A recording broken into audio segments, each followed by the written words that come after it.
소상공인들에 대한 지원책은 뭐 다양하게 있습니다만은 이번에 이제 예산으로 투입된 게 이제 소비 쿠폰 뭐 이런 것들이 있습니다만은 이제 어떤 금리 문제, 소상공인에 대한 금리가 지금 사실 높거든요. 그래서 소상공인 일정 어떤 대출 금액 또 소득이 일정 수준의 구간을 정해 가지고 그 계층에게는 뭐 금리를 좀 인하해 준다든가 또는 어떤 그 대출 문제를 좀 문턱을 좀 더 낮춰준다든가 뭐 이런 걸 통해 가지고 실질적으로 좀 투자도 하고 새로운 사업으로 전환도 할 수 있도록 그런 여러 가지 그 방법들을 좀 강구해야 된다고 생각합니다. 네, 문 이사님 주신 내용 중에 뭐 입법 가능성이 있다거나 이런 건 조금 추진해야 되겠다 싶으신 게 있나요? 지금 대출 관련된 대출 금융 이제 지원 이야기지 않습니까? 근데 금융 쪽에는 이제 아까 이야기했던 직접 탕감해 주는 방법이 있을 수 있고, 그다음에 금리 인하라는 것도 있을 수 있고, 아니면 대출을 더 해주는 방법도 있는데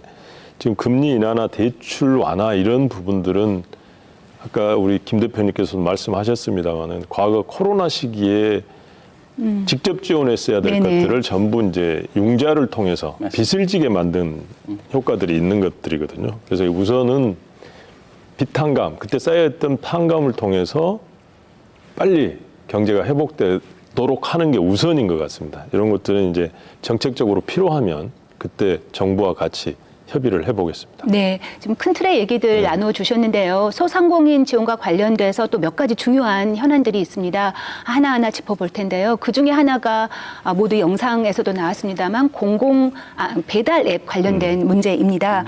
소상공인들이 배달 플랫폼을 이용하고 상생 방안들이 마련되기도 하였습니다만 여전히 소상공인들 굉장히 어렵고 또 논란이 되기도 한데요. 먼저 문행우 이사님께 여쭙겠습니다. 저희가 준비한 화면이 있는데요. 사실 이제 민간 배달 앱과 그 상공인들이 겪는 어려움은 보도를 통해서 저희가 참 여러 번 봤습니다. 지금 오른쪽에 보이는 영수증은 지금 문 이사님이 직접 주신 영수증을 저희가 그래픽 화면으로 만든 것인데요. 소비자가 12,500원을 결제했을 경우 실제 업주에게는 약 60%, 7,600원 정도만 가고 나머지는 저렇게 중개 수수료, 결제 수수료, 배달료 이렇게 지금 빠져나가고 있는데요.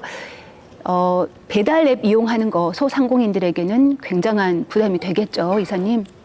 그렇습니다. 지금 소상공인들이 지금 가장 어려움을 겪고 있는 것 중에 하나가 이제 팬데믹 이후에 보통 이제 그 매출, 이 점포의 매출이 거의 50% 가까이가 지금 배달을 통해서 이루어지고 있습니다.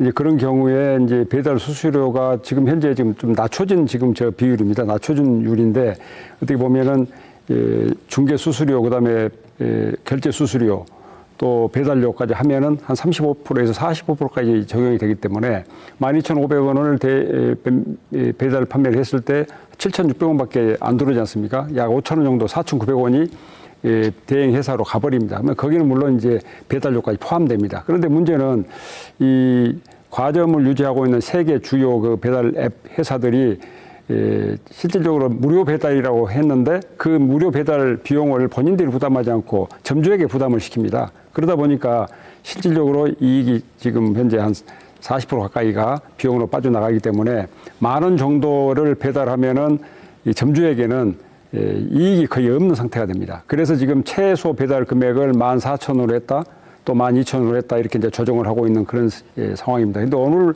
또 뉴스를 보니까 이제 한 배달 큰 플랫폼에서 10,000원 이하는 이제 중개 수수료를 받지 않겠다 이런 이제 기사를 봤습니다. 그래서 이제 그런 것들이 좀 조정이 돼야 되겠고 경우에 이제 결국적으로는 배달가 어떤 상한제 이런 것들을 도입해야 되지 않겠냐 그렇게 저는 생각하고 있습니다. 네, 그 수수료 상한제 얘기가 나왔는데요. 조 의원님께 그거 여쭙기 전에 말씀 주신 것처럼 저게 한 차례 상생안으로 조정이 된 것이죠. 네. 조정이 됐음에도 불구하고 보도에 따르면 상생안이 아니라 여전히 너무 힘들다 이런 보도가 심심치 않게 보도되던데요. 조 의원님, 좀 전에 문 이사님 얘기해 주신 대로 그래서 수수료 배달 앱에 상한제가 필요하다 이런 얘기들 나오는데 실제로 이재명 대통령의 대선 공약이기도 했습니다. 민주당에서 관련된 법안 준비하신다면서요? 네. 지금 아까 말씀하셨듯이 배달 수수료나 이런 것들로 해서 그게 30, 40%를 떼간다고 하면 그 말 그대로 재주는 곰이 부리고 돈은 누가 번다. 뭐 이런 속담이 생각날 정도입니다.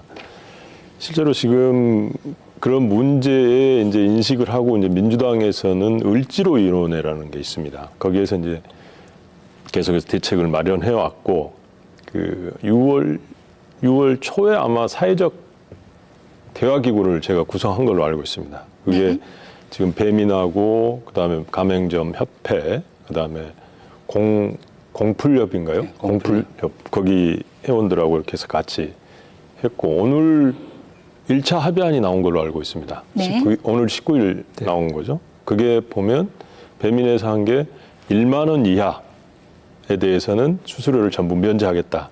이런 게 일단 합의안으로 나왔는데 그 합의안 가지고는 아직 턱없이 부족한 거죠. 그러니까 왜냐하면 그 합의안대로 한다 하더라도 1만 원의 중개 수수료만 면제를 했기 때문에 그거를 다른 부분으로 얼마든지 증가시킬 수 있는 부분이 남아 있고 나머지 훨씬 더 많은 부분들이 또 차지하는 부분이 있기 때문에 그거는 이제 출발점으로 좋았다라는 생각이 듭니다. 그래서 이게 계속 논의를 우리 당 입장에서는 계속해서 7월 말까지는 계속 논의해 나가겠다. 네. 논의해 나가는데 저희가 예측해 보면 한 3가지 시나리오가 있지 않겠습니까? 완전 합의가 돼서 네. 진짜 총 수수료가 배달 수수료가 15% 이하로 떨어지거나 아니면 지금처럼 부분 좀 더 확대해서 부분 합의만 이루고 나머지는 자율적으로 해라 이런 방법도 있을 수 있을 것 같고 아니면 무산되는 이런 방법도 있을 텐데 네. 아마 이런 것들 추이가 제대로 서로 만족한 수준이 안 나온다고 하면 민주당에서는 아마 법제화 시도를 하지 않을까 그렇게 생각하고 있습니다. 왜냐하면 근데... 이미 이재명 대통령도 후보 시절에 강력하게 이 부분을 공약화했고 네. 추진하겠다라고 말씀하셨었기 때문에 저희 당에서도 거기에 뒷받침 적극적으로 할 생각입니다. 언제 어디서나 내 손 안의 뉴스 광주 MBC 뉴스 유튜브 구독으로 함께하세요.